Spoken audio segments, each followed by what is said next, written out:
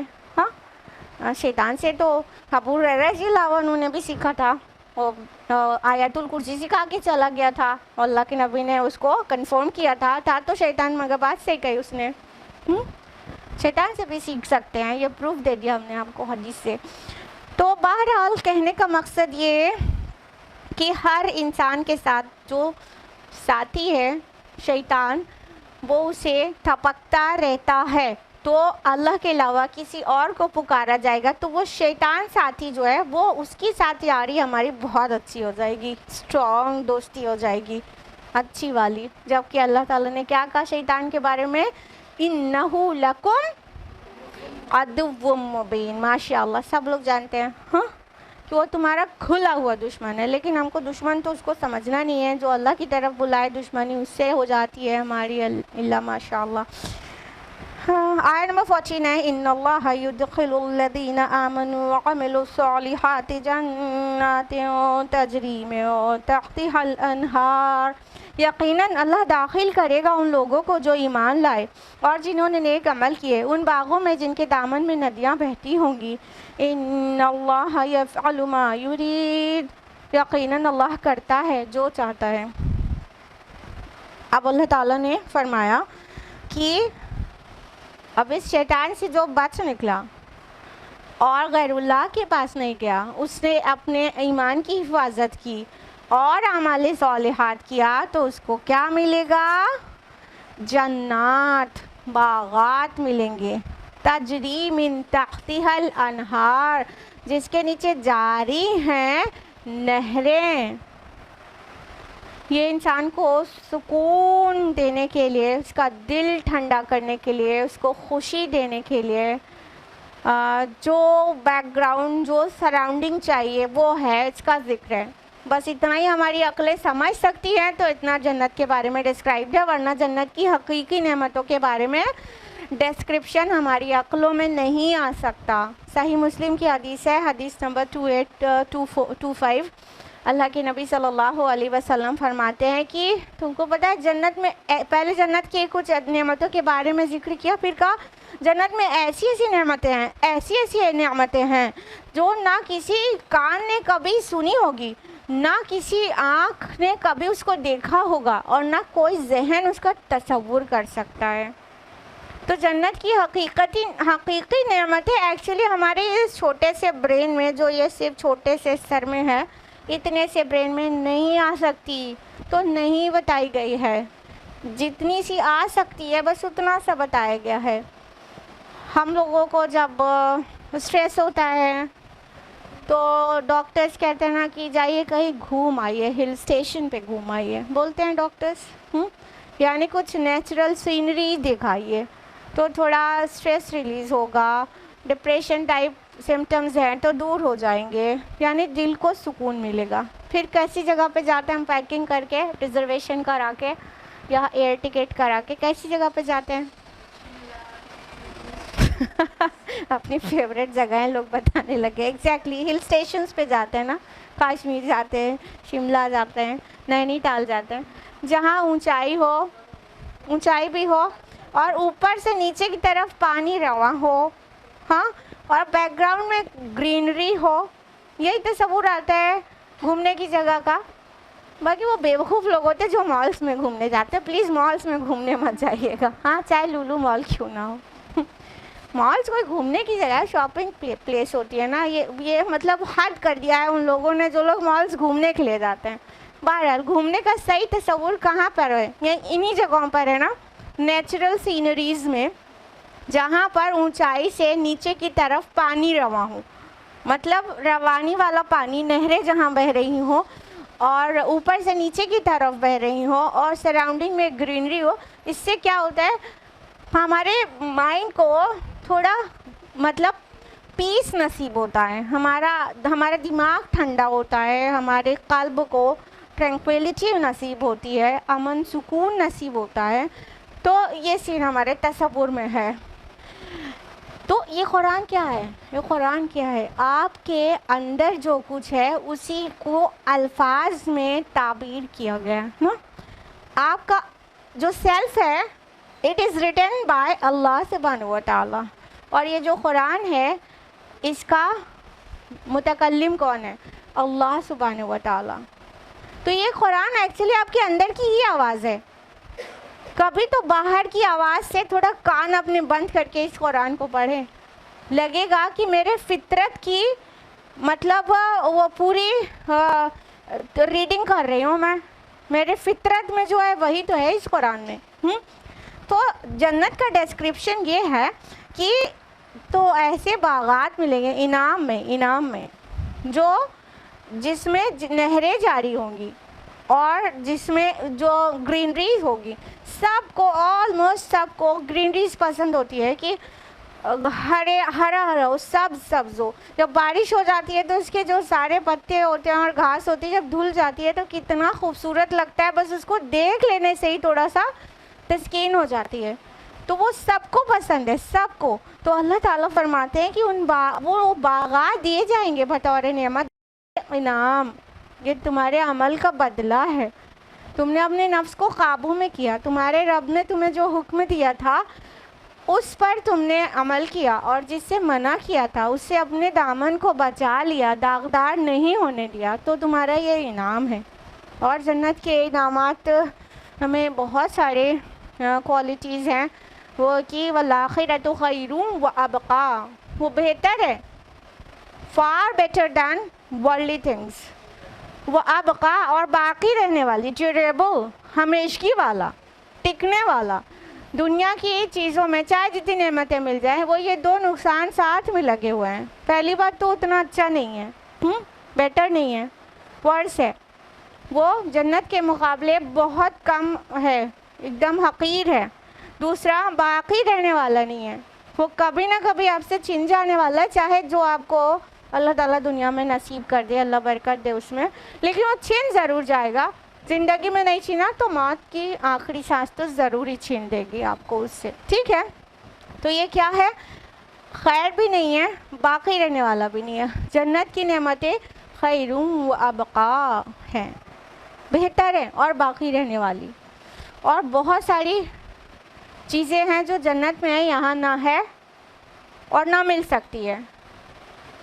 جنت میں تو اللہ تعالیٰ نے اپنی صفات جو ہے اس کی جو سولی اس کی صفات ہیں دنیا میں اس کو کسی کے ساتھ شیئر نہیں کیا. جنت میں وہ کریں گے اللہ پاک. ہاں اللہ پاک نہیں چاہتے کوئی شہنشاہ کہے اپنے آپ کو. رولرز ہوتے ہیں بادشاہ کہتے ہیں, لیکن بادشاہوں کا بادشاہ صرف اللہ ہے. ہر ایک اور پھر ہر ایک رولر نہیں بن جاتا, لیکن اللہ تعالیٰ جنت میں رولر بنائیں گے, حکمرانی دیں گے اپنی صفت بندے کے اندر. ہم کن فیکون کی صفت صرف اللہ میں جانتے ہیں نا, کہ بس اللہ ہم لوگ کو کرنا پڑتا ہے. ہم ٹائم اینڈ اسپیس کمپلیکس میں جب تک ہم کچھ پروسیسنگ نہیں کرتے کوئی چیز نہیں بنتی, نہیں ہو جاتی. ٹائم بھی لگتا ہے, اسپیس بھی لگتی ہے, اور ایکشن بھی لینا پڑتا ہے, انرجی بھی لگتی ہے. لیکن اللہ تعالیٰ کہتے کن اور وہ ہو جاتا ہے. جنت میں اللہ تعالیٰ وہ اپنی صفت دیں گے, بندہ بھی کہے گا کہ مطلب وہ چاہے گا جس چیز کی خواہش کرے گا وہ خواہش کرے گا اور وہ حاضر ہو جائے گا. تو یہ کن فیکون والی صفت سولی اللہ تعالیٰ کے پاس ہے, لیکن وہ ایٹریبیوٹ بھی اللہ تعالیٰ بندے کے ساتھ جنت میں شیئر کریں گے. ابھی نہیں کیا ہے, ابھی ہم کو پروسیسنگ سے گزر کے کچھ کر پاتے ہیں, لیکن جنت میں جو چاہیں گے وہ اللہ تعالیٰ ہمارے بھی کلمہ کن سے کر دے گا. الحمدللہ الحمدللہ. یہاں پہ دنیا میں فانی ہے, ہر انسان فانی, ہر مخلوق اللہ کی فانی ہے.